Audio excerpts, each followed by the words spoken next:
Então, gente, continuando aqui a nossa segunda aula, parte 2 dessa revisão, ainda falando sobre teologia da evangelização. Falei para vocês sobre uma definição do que é teologia, do que é evangelização, e eu quero tratar sobre a perda da dimensão da gravidade do pecado e a desconsideração do que éramos e do que nos tornamos.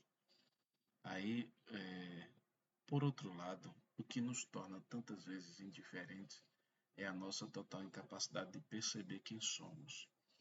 Então, esse é o ponto. Quando nós entendemos quem somos, então nós teremos uma visão diferente em relação ao pecado, a nossa vida pecaminosa. E olhando por esse lado, quando nós desconsideramos, quando nós não percebemos quem somos, nós desconsideramos o que éramos e o que nos tornamos, ou seja, o homem lá no Éden, quem ele era e o que se tornou depois. É uma desconsideração. Calvino ele vai dizer na sua Instituta, trata sobre o conhecimento de Deus e o conhecimento de nós, que consequentemente, quando conhecemos a Deus, conhecemos a nós, não no sentido de que somos deuses, certo? Mas ele vai dizer isso que nós precisamos conhecer a nós mesmos, a nossa natureza. E a J.C. Ryle ele escreveu um livro sobre santidade, tem outros livros. Ele observa e diz o seguinte: os próprios animais, cujo odor nos é bastante ofensivo, não têm a menor ideia de que são tão mal cheirosos e nem parecem tais uns para os outros. E o homem caído, segundo creio, não tem noção de quão vil coisa é o pecado aos olhos de Deus, cujas obras são absolutamente perfeitas. Então, J.C. Ryle comenta isso em relação aos animais e em relação a nós, que se nós soubéssemos o quanto o pecado fede e o quanto o pecado é ofensivo aos olhos de Deus, então nós teríamos atitudes totalmente diferentes, porque os nossos pecados fedem nas narinas do Senhor. A Bíblia, no relato da criação, nos mostra que os seres criados por Deus, peixes, aves, animais domésticos, animais selváticos, o foram conforme as suas respectivas espécies. O homem, diferentemente, teve seu modelo no próprio Deus, o Criador. Capítulo 1, verso 26, Efésios 4, 24. Sendo distinto assim de todo o resto da criação, partilhando com Deus de uma identidade desconhecida por todas as outras criaturas. Ou seja, o homem é diferente, né? A criação do homem foi de forma diferente. O homem tem a consciência. Deus criou ele de uma forma diferente, conforme diz Gênesis 1, está aqui o versículo, e o versículo 26, diz que nós fomos criados, o ser humano foi criado à imagem e semelhança de Deus. Então foi de uma forma diferente. E todas essas categorias que são citadas aqui foram afetadas pelo pecado, por causa do pecado de Adão. Aves, animais. Somente o homem pode partilhar de um relacionamento pessoal, voluntário e consciente com Deus. Os animais não, mas o homem sim. Eles podem ter esse relacionamento pessoal que é voluntário e consciente com Deus. Aí Bavinck, que é um teólogo reformado, escreveu uma obra fenomenal na área de teologia dogmática ou sistemática.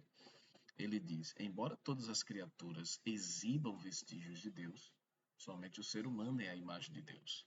Ele inteiro é essa imagem, alma e corpo. Perceba aqui, alma e corpo. Em suas faculdades e capacidades, em todas as condições e relações. O ser humano é a imagem de Deus, porque e na medida em que é verdadeiramente humano. E é verdadeiramente, essencialmente humano, porque e na medida em que é a imagem de Deus. Então, Herman Bavinck, né, traz esse comentário sobre a questão da criação do homem, que o homem foi criado de forma diferente. Porque, como ele disse aqui, mesmo todas as criaturas têm um vestígio de Deus, somente o homem é a imagem de Deus, conforme nós encontramos na Escritura. No homem, como reflete o seu Criador, Deus deve ser visto, quer em sua natureza, que expressa Deus, quer em seus atos. Então, o nosso propósito o propósito da criação, de ter criado o homem, é glorificá-lo. Glorificar a Deus, a quem ama e obedece. Nós fomos criados do pó para a glorificação do Senhor, conforme Gênesis capítulo 2, Marcos 10, onde trata sobre essa unidade essencial. Imagem e semelhança, nós somos criados à imagem e semelhança de Deus. Duas palavras, né, que têm sentidos. Por exemplo, a palavra imagem é tselem em hebraico e demut é semelhança, que refletem, né, em Adão essa característica própria do intermédio de sermos criados à imagem de Deus. Aí precisamos entender o que de fato é essa imagem, e a imagem de Deus é uma precondição essencial para o seu relacionamento com Deus e expressa também a sua natureza essencial. O homem foi criado para manter esse vínculo, essa relação com o seu Criador, com o próprio Deus. Vamos lá, continuando aqui. Eu quero só trazer um resumo, mas eu quero deixar esse material para que vocês leiam depois completo, certo? Esse domínio de Deus é voluntariamente partilhado com o homem. Foi assim desde o início, conforme descreve o livro de Gênesis. Deus delega a Adão e Eva poderes para cultivar, a palavra que aparece lá é abad, que cultivar tem o sentido de lavrar, servir, trabalhar o solo, preparar o solo e guardar, chamar. Então nós temos proteger, vigiar, manter as coisas no Jardim do Éden. Então esse é o propósito que Deus criou o homem e coloca ali, né, para que ele guardasse e cultivasse a terra conforme foi ordenado pelo próprio Senhor. Então nós temos em Salmo, né, Salmo 8, versículo 6 e 8, esse texto aqui vocês podem ler depois. Aqui o primeiro casal, atendendo ao mandato cultural civilizatório em uma atividade familiar exclusivamente humana.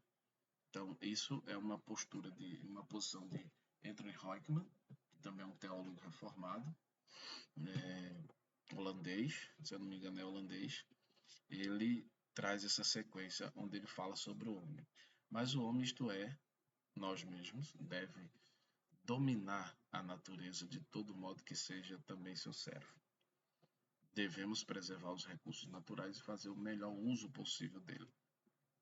Então, o homem foi criado para preservar e para preservar em si mesmo também essa beleza para a glória do seu Criador.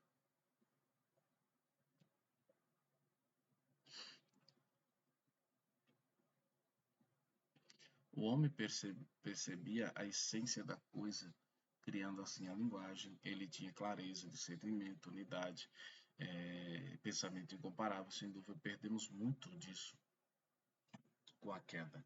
O salmista diz: os céus são os céus do Senhor, mas a terra deu a ele aos filhos dos homens. Então Deus cria o homem, coloca ele no jardim do Éden para cultivar e para lavrar. E todo o propósito ali é a glorificação de Deus. Mas o homem não considerou a sua posição ali e acabou pecando contra o Criador e fora expulso do paraíso. Então, pessoal, eu quero trazer esse resumo nesses dois vídeos. Vocês assistam e escutem o vídeo.